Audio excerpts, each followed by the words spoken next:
Bueno, recordarán que hace unos días hablábamos de las incapacidades laborales, ya fueran permanentes o temporales, y lo hacíamos con José María Villanueva Retuerto, que es graduado social, bueno, pues con 40 años de experiencia en el ámbito laboral y que dirige actualmente, bueno, pues el despacho Villanueva Retuerto en la calle Doctor Luis Fernández Vega Sanz, número 6, bajo B de Oviedo. Bueno, pues íntimamente ligado a esto, considero. Bueno, pues está el tema que vamos a tratar a continuación con él. ¿Qué tal, José María? Buenas Hola, noches. ¿qué tal? Buenas noches, Juan. Que se trata de hablar de las contingencias profesionales, accidentes de trabajo y enfermedades profesionales. Hablamos de las incapacidades, vamos a hablar, si le parece, de las contingencias, accidentes de trabajo. Correcto. Vamos a hacer como el otro día. Lo primero, definir qué entendemos por contingencia profesional. Vale, las contingencias profesionales son de dos tipos. Ajá. Uno que es el accidente de trabajo, Sí. ¿vale? Que lo entiende todo el mundo, un hecho traumático, un golpe, ¿vale? O las enfermedades profesionales son aquellas que están listadas dentro de un cuadro de enfermedades, ¿vale? Hay un decreto que dice, pues lo más típico, si tienes silicosis, trabajaste de minero, enfermedad profesional. Epicondilitis, por ejemplo, inflamación de los tal. Sí. O, por ejemplo, las Kellys, las chicas, las camareras de piso, pues hay ciertos tipos de túneles de carpiano o alguna afectación de hombro, se consideran como enfermedad profesional. Es decir, son listas cerradas en las que hay las enfermedades determinadas, por ejemplo, rinoconjuntivitis, esto que tienes alergia, ¿vale? Sí. Muy tibio, por ejemplo, en el mundo del campo, cuando entras en silos o lugares así. Sí. Pues eso, hay una enfermedad, una actividad, y entonces hay una presunción de derecho directa que dice que esto es enfermedad profesional, ¿vale? Y después están las contingencias comunes, vamos a decirlo de alguna manera, que se definen por la diferencia entre las anteriores. Es decir, si no, tú, por ejemplo, tienes un accidente el fin de semana, te rompes un tobillo, ¿vale? No es un accidente de trabajo, evidentemente, pero es un accidente no laboral, ¿vale? Y después la enfermedad común es la que viene definida por lo contrario. Todo lo que no sea la anterior es una enfermedad común, ¿vale? Entonces, no es. ¿Cuándo podemos considerar que un accidente es de trabajo y que así debe ser tratado? Hombre, normalmente cuando se produce en lugar y tiempo de trabajo, ¿vale? Hay un artículo en la del texto respondido de la Seguridad Social que define lo que es el accidente de trabajo y después habla de ciertos tipos de accidente de trabajo. El in itinere, cuando vas y vienes de trabajar. Sí, hablaremos luego Vale, de bien. eso, porque creo que merece la pena. Cuando haces otro tipo de actividades, no sé, en misión, es decir, tú estás trabajando en tu puesto de trabajo y de repente te dice el jefe, oye, vete a trabajar a Gijón, a hacer cosas, y en ese ínterin de tiempo te pegas un leñazo o algo así. Y normalmente lo que son hechos traumáticos no son discutibles. Lo que puede ser un poco más tener más enjundia son enfermedades internas, es decir, derrames cerebrales, infartos, cosas de estas que hay veces que las mutuas no los discuten porque dicen que ya tenía antecedentes y se produce dentro del trabajo o fuera del trabajo. Yo hace años tuve uno que el señor iba a trabajar, iba a meter la llave en la puerta y le pegó el infarto y quedó fulminado. Entonces, nunca llegamos a conseguir el accidente porque estaba afuera, ¿no? Bueno, hay casos, no todos. Es decir, en derecho laboral no se puede, 2 y 2 no son 4. O cada caso es distinto. Cada tribunal es distinto y cada juez es distinto. Entonces, bueno, pero ya te digo que salvo ese tipo de enfermedades internas, derrames cerebrales, ictus y cosas de estas, cuando se producen en el centro de trabajo y tal, son discutibles, pues normalmente el otro no tiene más discusión. Es decir, te caes, te das un golpe, te das un golpe.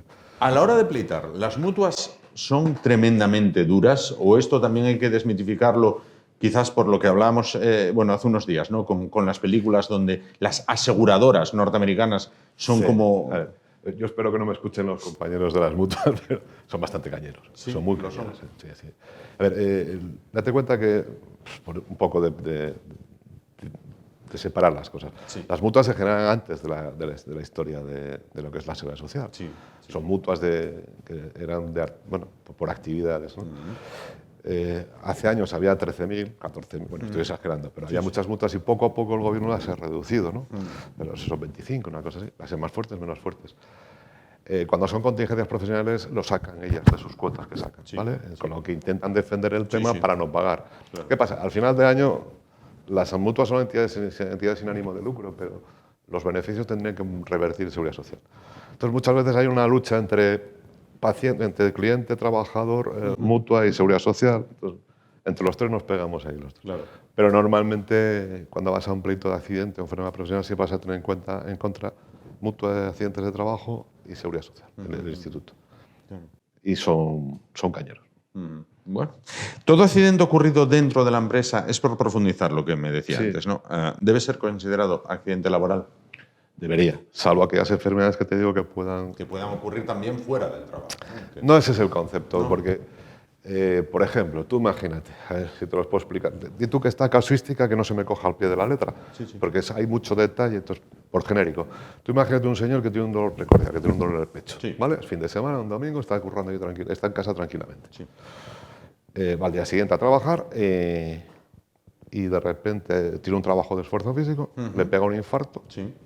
En principio tiene que considerarse, porque es lugar y tiempo de trabajo, Sí. se considera como accidente de trabajo. Pero me llega la mutua y me dice, oye, no, que yo quiero que es enfermedad común, ¿vale? Porque yo tenía el dolor en el pecho antes, ¿vale? Entonces, normalmente la mutua se niega a dar la baja por enfermedad común, por accidente de trabajo. Ahí vamos después al médico cabecera para que nos dé la baja Sí.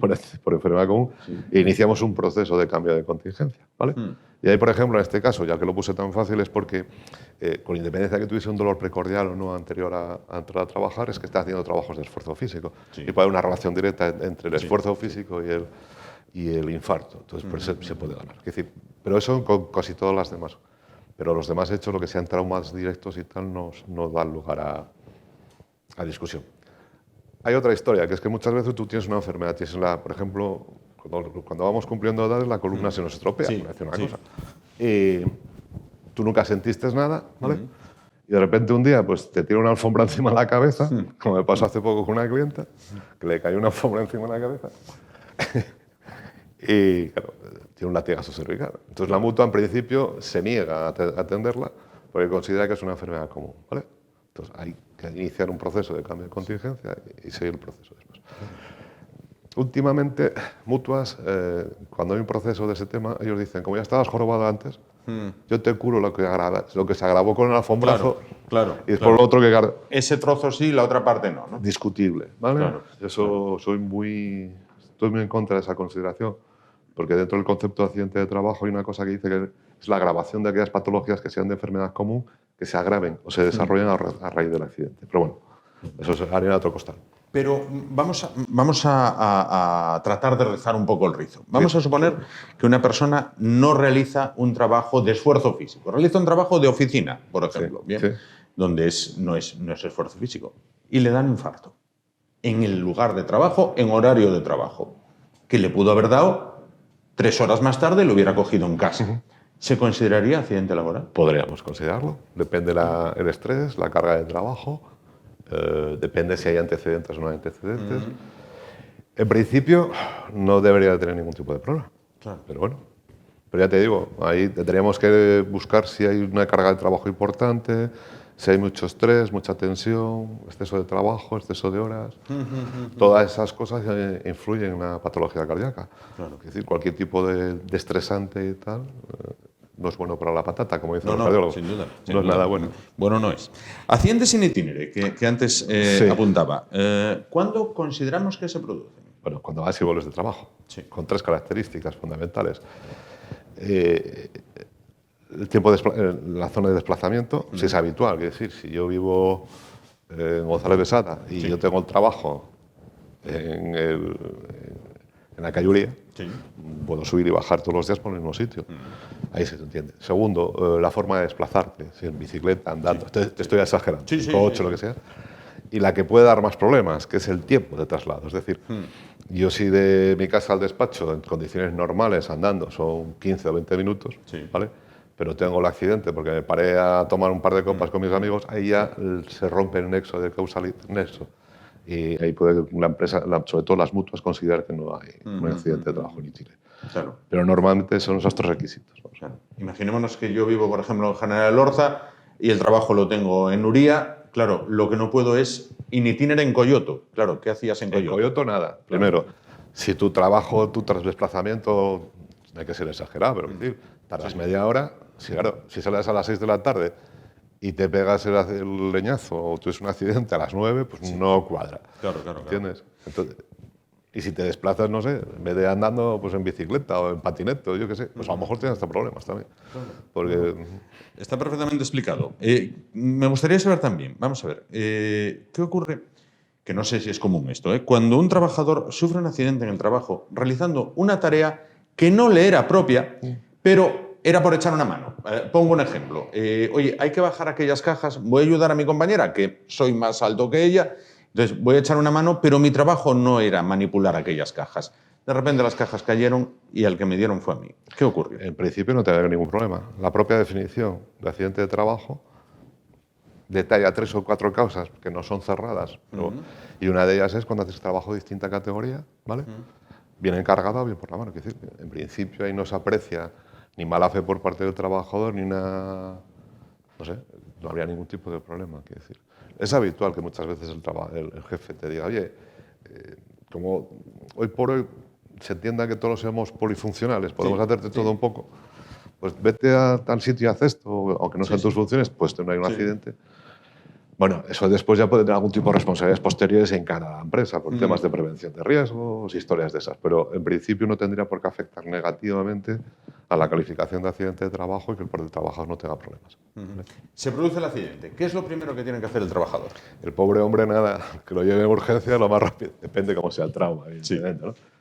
Pero en principio, si es un accidente leve, bueno, los accidentes se calculan leves, graves y muy graves, ¿no? Y bueno, el fallecimiento, ¿vale? Sí. Eso es más bien de cara a posibles inspecciones y rollos de estos, y también a la duración de las bajas, ¿no? Accidente leve, retorcido un tobillo, pues lo normal es que la empresa te dé un volante para que vayas a la mutua te atienda, y ahí es donde pueden empezar a surgir los problemas. De que te coja, no tengas ningún problema, te den la baja en punto pelota, o te digan, no quiero saber nada de ti, vete al médico cabecera. Claro. Y ahí empiezan las aventuras. Pero bueno, en principio la empresa tiene que comunicar el accidente, ¿vale? Y nada más, poco más. Correcto. ¿Qué es una enfermedad profesional? Vamos a hacer definición, como antes. Lo decíamos antes, son aquellas enfermedades que están recogidas en un listado concreto para un tipo de actividades concretas, ¿vale? Entonces, la más famosa, por lo menos aquí en Asturias, durante muchos años fue la silicosis, ¿vale? Sí. Es decir, el problema pulmonar, que fue poco a poco desapareciendo en el momento que los martillos picadores empezaron a meterles agua, ¿no? Nosotros durante muchos años, yo cuando estaba en el despacho antiguo, en la zona minera de Cangas, y bueno, en las zonas mineras, tanto de Cangas como de la Cuenca, sacaban muchos procesos de incapacidad permanente por sordera profesional, por ejemplo, por ruido. Sí, por ruido. Sí. Sí, bueno, porque no había protecciones. Protección acústica. El martillo picador continuamente, en el momento que se produce lo que llama un trauma sonoro crónico, y evidentemente tienes que abandonar el puesto de trabajo, ¿vale? La característica de las enfermedades profesionales es una cosa, que es que tú imagínate que yo, por ejemplo, tengo, no sé, era muy tico también el malacio del semilunar en los barrenistas, se rompían, sobre todo. Tú si sigues haciendo ese trabajo vas a seguir jorobándote, tu salud va a ir a peor, con lo que siempre hay que apartarse del puesto de trabajo. Antiguamente, cuando era más pequeño, pues las cosas funcionaban de otra manera, se hacían estudios y cosas de estas, o se apartaba y tal, pero hoy por hoy ya todo es más complicado. Pero la enfermedad profesional es causa-efecto de una enfermedad con una profesión determinada, ¿vale? Entonces van listadas y van cerradas. Es una presunción casi obligatoria, lo que pasa es que las mutuas también muchas veces la discuten, ¿vale? Claro. Sobre todo cierto tipo de profesiones. Y después tenemos ahí alguna historia, por ejemplo, como aquellas enfermedades que no están en el listado, pero que al final tienen que ser consideradas de enfermedad profesional. La última verificación que se hizo, hay unas enfermedades que potencialmente pueden serlas, pero el caso más famoso fue el de Ardistil, que fue en Valencia. Era una empresa que hacía camisetas, las imprimía y estas cosas. Sí. Entonces el producto producía problemas pulmonares, no estaba reconocido como profesional, pero al final los juzgados, sobre todo el Tribunal Supremo, llegó a establecer una causa-efecto directa entre el puesto de trabajo y la actividad laboral. Entiendo que este catálogo de enfermedades está abierto, evoluciona con los tiempos. No. Las habrá que... es inamovible. No, bueno, lo de Ardistile, date cuenta que la última reforma del baremo, a ver, tómamelo con tal porque yo por las fechas soy muy malo. Ajá. Yo creo que fue en el 2006, el decreto de enfermedades profesionales creo que es del 2006. Sí. Estamos en el 2024. Hay un anexo por ahí que dicen que hay posibles potenciales enfermedades, pero todavía no está. No obstante, es cuestión de pleito, es cuestión de objetividad y de demostrarlo, porque hay veces que, por ejemplo, el tema de Me parece que es el tema de los túneles carpianos o lesiones de hombro con las Kellys, con las camareras de pisos. Ahí llegó a conseguirse como enfermera profesional. Bueno, siempre hay un margen ahí que el juez puede tener un poco de apreciación. Claro. ¿Qué ocurre cuando el accidente o enfermedad profesional sufrido no se reconoce como tal? Un poco esto. Vale, es muy fácil.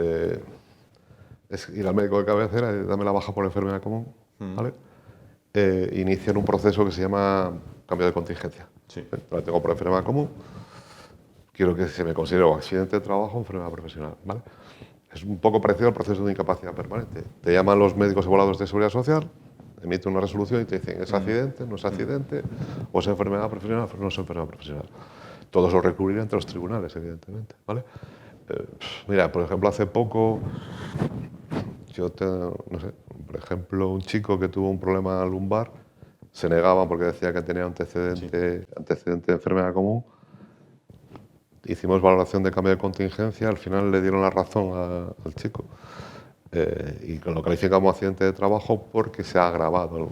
Hubo un hecho traumático que fue un tirón lumbar, que fue el que determinó la lumbalgia, lumbocetalgia que tenía, ¿vale? Lumbalgia y lumbocetalgia es parecido, bueno, es dolor lumbar, pero con sus detalles, ¿no? Pero ya te digo, es discutir y ir a procesos o tal. Si te da la razón la seguridad social, normalmente la mutua te lleva a pleito. Sí. Por ejemplo, un chico que le dio un infarto, a las 9 de la noche, él trabajaba de 3 a 10, estuvo parada cardíaca cerca de 12 minutos, una cosa complicadilla, ¿vale? Cuidado, sí. Y Seguridad Social se le dio la baja por accidente de trabajo y la discutió la mutua. ¿Por qué? Porque el hombre cuando le pregunta y entra en urgencias y tal, dijo que el día antes habían comido pimientos picantes, no sé qué, entonces tenía ardor de estómago. Bueno, hombre, que aquí cada uno se agarra lo que puede. Cuanto menos pagues, cuantas menos responsabilidades tengas, mucho mejor, ¿vale? Y a las empresas les interesa mucho que no haya accidentes de trabajo o enfermedades profesionales. Le preguntaba antes si las mutuas eran duras y me decía son durillas, no, son tremendamente duras, ¿eh? Hay de todo, hombre, no lo quiero decir, pero bueno. Muchas veces manda más el administrativo, la parte administrativa de la mutua que no la parte médica. Claro. Y hay que romper una lanza a favor de ellos. Estamos todo el día unos con otros, nos llevamos aceptablemente bien. Aceptablemente bien. Bueno, con mucha educación, pero también hay que reconocer una cosa, que los tienen complicado, ¿eh? Seguridad Social les presiona mucho. Claro. Y después tiene un gran problema con la medicina, con los médicos. No tienen médicos. Es un problema importante lo que tienen los médicos. Entonces, normalmente, una cuestión de cultura. Claro. ¿Cómo funciona el tema de los accidentes de trabajo en los autónomos? Bueno, hasta hace poco no existía, porque no se cotizaba por la contingencia de accidentes de trabajo de enfermedades profesionales. Claro. Entonces, cualquier accidente que se produciera en el curro, trabajando, con perdón, se considera accidente en hora, es decir, como si fuera un fin de semana ¿vale? Entonces, bueno, a raíz de no sé qué año, que es muy malo por los años. No, nada. Se empieza a cotizar ya por contingencias profesionales, tanto accidente de trabajo como enfermedad profesional, y en principio es muy típico, por ejemplo, en la agraria, pues gente que entra en la cuadra, resbala, cae, se parte una pierna o tal. Sí. Entonces va al médico para que le extienda la baja y sin ningún problema. No hay ningún tipo de problema en cuanto a ese tema. Se ha normalizado un poco. Mejor, ¿no? Ahora. A ver, si entramos en el mundo de los autónomos, hay que reconocer que somos los pupas del mundo, porque se nos exige tanto como el régimen general, con todo el coste, quiero decir. Somos un régimen general encubierto, en cuanto a costes y a gastos y tal. Pero bueno, hay lo que hay, no se puede discutir. No. ¿Cómo afectan las contingencias profesionales a la empresa? ¿Se puede derivar alguna responsabilidad? Te matizo dos cosas. Sí. ¿Cuál es lo bonito de las... Digo, bonito, entender. Contingencias profesionales no requiere carencia. Es decir, yo empiezo a trabajar hoy y a los 10 minutos tengo un accidente y me cubriría, tendría derecho a prestaciones y tal. Y frente a la enfermedad común tendría que tener unas carencias, un tiempo cotizado. Y los cálculos de las prestaciones se hacen siempre sobre el último año, ¿vale? A efectos de prestación de incapacidad permanente. ¿Me preguntas cuáles son las responsabilidades de empresa? Pues si hay una falta de medida de seguridad, ¿vale? Y se puede demostrar, se puede dar un procedimiento que es ante inspección de trabajo y ante seguridad social, pidiendo una cosa que se llama recargo de prestaciones por faltas de medida de seguridad social. Puede haber un recargo entre un 30 y un 50% de las prestaciones, ¿vale? siempre a cargo de la empresa. Eso no se puede asegurar, eso lo paga directamente el empresario, ¿vale? Y date cuenta, si cobraste 1.000 euros y te ponen un 30%, son 300 euros diarios, mensuales, durante toda tu vida, ¿vale? Y se puede reclamar una indemnización por daños y perjuicios derivados de la falta de observancia de las medidas de seguridad. Claro. Por eso digo que las empresas también, cuando hay accidentes de trabajo y enfermedades profesionales, siempre comparecen los juicios de incapacidad por ese posible miedo a hacer posibles reclamaciones, que es mucho dinero. Date cuenta que yo, por desgracia, me pasó alguna vez, pero me acuerdo de un señor que se mató, subió a un molino eólico, no había protección, se cayó, se mató. El empresario era una persona física, encima era una sociedad, y le cayó el recargo de prestaciones, que eran cerca de 300.000 euros, más la indemnización, con lo que le arruinas la vida. Y en una empresa pequeñita, aunque es una SL, ¿cuál es la parte negativa? Que si es una SL pequeña, le cae toda esa historia, desaparece, cierra, al día siguiente se montan otra cosa y el trabajador se quedó a dos velas, no cobran duro. Pero bueno, la picaresca de siempre. José María, hay que hablar de despidos. Vamos a ver, hay que hablar de despidos, creo, bueno, y esto es una opinión personal, creo que cuando llega ese difícil momento en el que se pone fin a la relación laboral, bueno, pues el despido entiendo que no sea agradable para nadie. Entiendo que sea un momento traumático, entiendo yo particularmente. Sí, correcto, sí. Bien, vamos a ver si aclaramos un poco si ponemos un poco de luz donde hay muchísimas tinieblas y muchísimo también me dijeron, sé de uno que, y todo esto, ¿no? ¿Cómo puede reclamarse un despido? Fundamentalmente, a ver, el despido tiene un problema que tiene un proceso de caducidad, ¿vale? Si no reclamas en un tiempo determinado, se acabó el mundo, no se puede reclamar más, ¿no? Sí. Son 20 días hábiles, ¿vale? Entonces, en el momento que te dan la carta de despido, empieza a correr ese plazo. Sí. Bueno, depende, porque hay despidos diferidos en el tiempo. El despido puede ser un despido disciplinario, dice, te pillé robando bajo de tal, te despido con efectos de hoy. O puede ser un despido objetivo, que van demorados en el tiempo, es decir, 15 días después, ¿vale? Tú puedes empezar a reclamar, en caso de despido objetivo, desde el momento que te dan la carta, pero el plazo no empieza a correr hasta que el despido es efectivo, ¿vale? Son 20 días, presentas una demanda de conciliación, que es, como digo a mis clientes, es un intento de llegar a un acuerdo de comprar la vaca más barata, menos barata. Y si se llega a un acuerdo bien, es que hay zanjado, y si no se llega a un acuerdo hay que presentar una demanda ante el juzgado. Y después el juzgado decide, su señoría. Y vamos con ese momento. A un trabajador le comunican que ha sido despedido. ¿Qué es lo primero que tiene que hacer? Porque hay gente que nunca ha sido despedida, otros ya pudieron encadenar varios... No te creas, hoy por hoy, por desgracia, cada vez hay más despidos. Cada vez hay menos reclamaciones de despidos también, porque son contratos cortos que muchas veces la gente tiene miedo a reclamar. Dice, voy a un grado social o un abogado y me va a costar más pasta y tal. Hombre, siempre es interesante ir a hablar con un profesional y a ver si te merece la pena o no, ¿no? Quiere decir que nuestro ramo, el 99% somos gente honrada y no embarcamos a nadie. Pero como todas las profesiones hay chorizos y tal, pero bueno, en principio no. Pero yo creo que mejor siempre es tener una información del tema. Es muy fácil, en el momento que te dan la carta de despido, lo típico, la firmo, no la firmo, tal. Bueno, fírmala, pon no conforme y fírmala, ¿vale?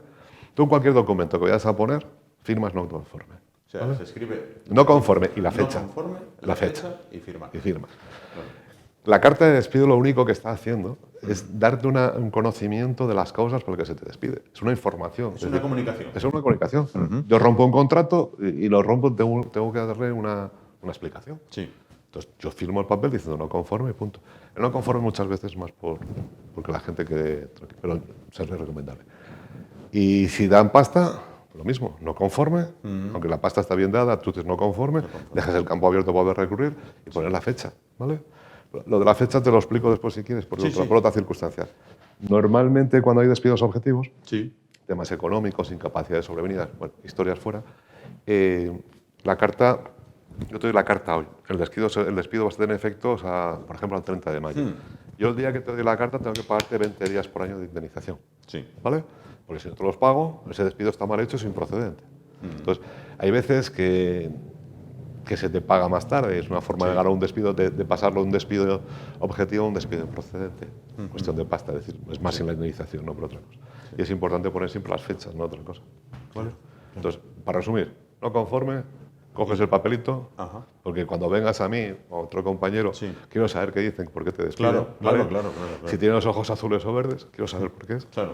Y nada, iniciar el proceso si merece la pena. ¿Vale? Tras las cotas de despidos alcanzadas en la crisis 2007-2008, ¿cuál es la situación en Asturias en lo que atañe a esto? Porque entiendo que 2007-2008 tuvo que ser una locura. En España hay un problema con el despido. Despedir es gratis, bueno, entiéndame, no es gratis, es muy caro, o depende de quién sea, ¿no? Para el empresario es muy caro, aunque con la reforma de Rajoy se bajó un poco los costes. No obstante, los de ahora tampoco lo cambiaron, quiero decir, las indemnizaciones siguen siendo las mismas que la reforma laboral de Rajoy, pero bueno, se quitaron lo que eran los salarios de tramitación, que era pasta muchas veces, y ahora con el invento este de los fijos discontinuos nuevo que sacó este nuevo ministerio, pues se quitaron, yo creo, que derechos a los trabajadores, porque antes tú tenías un contrato temporal y cuando se agotaba ese contrato temporal tenías indemnización 12 días por año, ahora por ahora no existe. Entonces, si te despiden tienes que recurrir, entonces te quedas con 33 días, si tienes un contrato de 2 meses, pues la gente ni recurre. Claro. Eso quería preguntarle ahora, ¿con cuántos días de indemnización se está despidiendo actualmente por año trabajado? O sea, esto es como puñetazos. Sí. Sí, si la antigüedad es anterior al 2012, a febrero del 2012, la reforma de Rajoy, eran 45 días, ¿vale? A partir de febrero del 2012 en adelante son 33 días. Estamos hablando de despidos improcedentes, ¿vale? Es decir, despido improcedente es aquel que no se ajusta a lo que dice, no lo podemos estar, ¿vale? Los despidos objetivos durante toda la santa vida fueron 20 días por año con el límite de una anualidad, ¿vale? Entonces, bueno, antes del 2012, 45. Los que son mixtos, yo empecé empecé a trabajar en el 2010 y me despidieron ahora, pues una parte de mi indemnización será 45 días y del 12 de febrero en adelante, me parece que es 33 días con unos límites determinados. Si es un despido objetivo son 20 días con el límite de una anualidad. En cristiano, si mi salario anual son 25.000 euros y mi indemnización son 50.000, solo me van a pagar 25.000 pavos. ¿Vale? Y después hay despidos, otro tipo de despidos, que son 20 días por año con límite de 9 meses cuando hay modificaciones del contrato de trabajo. ¿Vale? Tú llegas al empresario, te modifica el contrato, te lo notifica, te dice, te voy a cambiar el horario, la jornada y tal. Tú lo discutes, pierdes en el juzgado porque el juzgado considera que el empresario está bien hecha esa modificación. Tú consideras que está en un detrimento en tu profesionalidad o en tu forma o tu vida, lo que sea, y entonces puedes pedir la extinción del contrato como si fuera objetivo, pero con límite en lugar de 12 meses de 9. Y después la única fórmula que hay que el trabajador pueda pedir la extinción del contrato es un artículo 50 del Estatuto de los Trabajadores, fundamentalmente porque no te pagan, porque te están pagando fuera de los términos normales esos 10 días o lo que está establecido en el convenio colectivo, o porque hay detrimentos o vulneraciones de temas de discriminación, historias así. Entonces, ese tipo de despidos se llaman aparejados como los de improcedentes. Y en principio después los contratos de alta dirección, que bueno eso ya para otro tema. Claro, creo, vamos, porque eso es un poco más enjundioso. Sí. Claro. ¿El despido verbal es válido? No. Eso técnicamente es un despido tácito. El artículo X 50 y algo de la Seguridad Social, del Estatuto, dice que el despido tiene que comunicarse por escrito, indicando cuáles son las causas. Si no se produce la indefensión hacia el trabajador. A ver, muy típico y muy corrido por ahí. Llega el empresario y te da de baja en la Seguridad Social. ¿Vale? Entonces tú pides tu vida laboral y de repente dices, coño, me dio de baja este paisano. Entonces cojo el recurro. Y es un despido que está más o menos ganado, en principio. No vamos a andar con una historia rara, porque lo que hace el empresario es darme de baja, es romper la relación laboral, mostrar de forma clara y contundente que no quiere seguir con esa relación laboral. Y entonces ahí se produce una indefensión, porque yo como trabajador no puedo defenderme contra las causas del despido. Entonces automáticamente es improcedente. ¿Vale? Me pasó hace tiempo con una empresa que despide, una discusión entre trabajador y empresario. Tal. El empresario dice, vete a... ¿vale? Y no vuelvas más por aquí. Se pone en contacto con nosotros decimos, vete al día siguiente con una persona para acreditar que no tiene... Conste que... Vale. sigue en ese tema, entonces la da de baja. Entonces reclamamos contra el despido y lo ganamos. Porque encima no acude al juicio el empresario. Bueno, claro. Incomprensible. Vale. ¿Qué pasa? Que después queda pendiente de abonar las cantidades porque cuando le liquida, le quita 15 días por falta de preaviso en la extinción del contrato. Sí. De hecho, bastantes huevos, con perdón. Sí, sí. Y vamos al juicio y se sienta delante del juez y le dice que es que no, que el trabajador ha sido de baja, voluntaria. Y dices, pero vamos a ver, si tienes una sentencia diciendo que es improcedente el despido, ¿qué coño estás diciendo? Bueno, le cayó una multa y estas cosas, pero bueno. Pero hay de todo. No, tiene que haber casos para todo. Sí. ¿Se les presentan muchos casos de mobbing actualmente? El moving este. Son complicados. Yo, así el caso, mira, tuve un caso feliz hace mucho tiempo. Lo que pasa es que ese pleito me duró 7 años. 7 años. Sí. Y conseguimos, de las pocas veces, yo creo que se considerase por parte de Seguridad Social, sin tener que ir a pleito, que la situación de baja por ansiedad y depresión venía derivada de una causa laboral. Y fue un tema enjundioso y complicado. Era una empresa potente de Asturias, hubo un despido, hubo una nulidad del despido. En esa nulidad del despido se condena a la empresa a pagar X euros por indemnización adicional. Sí. Cuando el despido nulo sabes que tienes que remitirte por narices, ¿no? No hay nulada la indemnización. Le readmiten y encima tuve que pagarle 10.000, 12.000 euros. Hubo un segundo intento y también volvieron a cascarles otra indemnización. Y al final nosotros promovimos un procedimiento de extinción por el artículo 50, que al final lo perdimos en el juzgado social y después lo ganamos en el Tribunal Superior de Justicia con tan buena suerte que eran 100 y pico mil euros, era mucho dinero, pero al final se consiguió casi todo. Pero son de las... El moving muchas veces se confunde con las discusiones o con la autoridad del empresario. Es decir, tú cuando prestas... Yo quiero matizar una cosa. Yo siempre, como grado social, siempre defendí más trabajadores que empresa. No es ni orgullo ni nada, sino que coincide así en la vida y punto. Sí. Pero sí hay que reconocer una cosa, que el empresario tiene una capacidad de dirección y de orden, ¿no? Sí. Dentro de unos límites determinados, ¿verdad? Entonces, muchas veces la discusión entre unas normas y otras, y sobre todo el tema de órdenes del empresario o de un compañero, pues muchas veces a la gente le lleva a entender de forma errónea el tema del moving, ¿vale? Con todo y con eso. Cuando se producen temas de moving o temas de discriminación, existen unos protocolos dentro de cada empresa, tendría que haber unos protocolos, o fijados en el convenio dentro de la propia empresa, habría que activarlos, ¿vale? Quiere decir que temas de acoso sexual, temas de acoso, tal, todas esas cosas hay que activar ese protocolo, investigarlo y después a ver qué pasa. Yo recientemente tengo ahí un tema que no puedo hablar mucho de él, pero que es un tema que no acabo de entender muy bien, porque la empresa abrió un suspendió a un trabajador sin ningún tipo de causa por ciertas imputaciones que le hacen, pero bueno, a ver en qué acabamos, pero se sacan las cosas un poco de quicio. Como resumen, muchas veces, el que tiene que mandar y el que tiene que obedecer muchas veces una colisión de que no es moving, sino que sencillamente es poder de dirección, ¿vale? Bien, pero tampoco va mucho más allá. Son pleitos complicados, además, ¿eh? ¿Los funcionarios están libres de despido o también a ellos puede afectarles? Porque está la idea de, bueno, el funcionario ya, oye... No, en principio, cualquier trabajador... Ahora, a ver, los funcionarios hay de dos tipos. Uno que están metidos dentro del sistema de seguridad social y tal, y otros que son funcionarios de clases pasivas. Cualquier funcionario es susceptible por su actuación, su negligencia o por lo que sea de ser despedido. Es complicado, es muy complicado. Muy complicado. Pero bueno, puede haber posibilidades. Puede dárselas. Date cuenta que hasta está regulado que se puedan hacer expedientes de regulación de empleo en la administración. Yo no vi ninguno todavía, pero claro. Con todo y con eso. La administración en general es la mayor incumplidora de las normas laborales. ¿No? Véase temas de contratos de interinidad, todas estas historias, ¿no? Es la que más incumple esas cosas. Pero bueno, eso es lo que hay. Y para finalizar, ¿la legislación española es proteccionista con el empleado o con el empresario? No, a ver. No sé qué decirte, pero últimamente Tribunal Superior de Justicia de la Unión Europea, Tribunal de Justicia de la Unión Europea, nos está pegando unos leñazos importantes. A España. Hombre. Primero, el tema del complemento de maternidad fue una norma que se publicó establecer un complemento a favor de las mujeres. Alguien lo recurrió, fue a Europa y dijeron que España estaba discriminando a los hombres. Primer leñazo, que un país haga una norma que discrimine, mal rollo. Eso dio muchos problemas. Sí.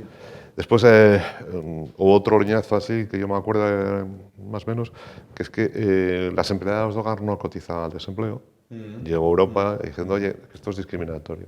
Sí. Otro palo. Sí. Otro palo nos pegan, bueno, las pensiones de invalidez son compatibles o no compatibles, ¿vale? Sí. Entonces, cuando son dentro del mismo régimen, en España se considera que no son compatibles. Hay una sentencia ahí de Europa que dice que sí, que es discriminatorio. Yo te planteo una historia que la tengo para X meses, no sé cuándo es el juicio, a ver de qué sale de ahí. Y recientemente la Unión Europea nos está pegando palos con el tema de los interinos, ¿vale? El tema de administración, esas cosas. La última sentencia está ahí, a ver qué pasa, no sé. ¿Proteccionismo? No, cada vez menos. Era más proteccionista antes. José María, antes de irnos, tengo que hacerle la pregunta más difícil. Vamos a ver. Si usted tuviera que defender al Real Oviedo contra los 6, 7, 8 rivales que están peleando por entrar en promoción, ¿cuál sería el más complicado? El que no quisiera ver enfrente. El que no quisiera ver enfrente. Es cuestión de corazón, ya no es raciocinio. Por una parte me diría que el Sporting, pero por otra te diría, coño, es que si le gano le humillo más todavía, ¿no? Coincido plenamente en que yo tampoco querría no sé. No, me gustaría poder llegar a el primero o el segundo y subir directamente. Lo otro ya es agonía. Claro. Pero bueno, siendo del Oviedo somos sufridores, entonces lo llevamos en el DNI. Y entiendo que para el último partido de Liga en Eibar rezará muy bien aquello de vale más un mal acuerdo que un buen juicio, ¿no? Sí. Eso hace muchos años me lo dijo una juez. Sí. Me dice, Chema, porque a mí me llaman Chema particularmente, dice, ¿tienes un juicio conmigo de despido? Yo, sí. Y yo, señoría, creo que lo tengo ganado. Era más joven y era más osado. Y me dice, te voy a hacer una recomendación, vale más un mal arroz que un buen pleito. Y me quedé con aquella compla y muchas veces. Lo que pasa es que la gente no entiende mal eso. Hay veces que piensa que hay que tener mucho cuidado porque la gente muchas veces entiende las cosas al revés. Cuando hablamos de pasta, sí. A mí me dicen, ¿qué harías tú? Yo no sé, que no es mi caso, no es mi tema económico, tú tienes que ver tu economía. Pues José María Villanueva Retuerto, graduado social, 40 años de experiencia. Bueno, las ha tenido que ver de todos los colores. Más o menos. Entiendo que sí. De experiencia, sobre todo en el ámbito laboral. Actualmente en el despacho Villanueva Retuerto, en la calle Dr. Luis Fernández Vega Sanz, número 6, bajo B de Oviedo. Muchísimas gracias por estar con nosotros esta noche. Creo que hemos tratado de aclarar unos cuantos conceptos de los cuales hay mucha leyenda urbana, mucha conversación de cafetería, mucho cuñado de esto de no, ya sé yo lo que tienes que hacer y luego... La lías. Efectivamente. Y lo que hay, como decimos siempre en esta casa, es ponernos en manos de profesionales. Sí. Se lo recomendamos encarecidamente. Gracias. Nos vamos muy rápidamente a publicidad y continuamos el desarrollo del programa de esta noche. Hasta ahora mismo.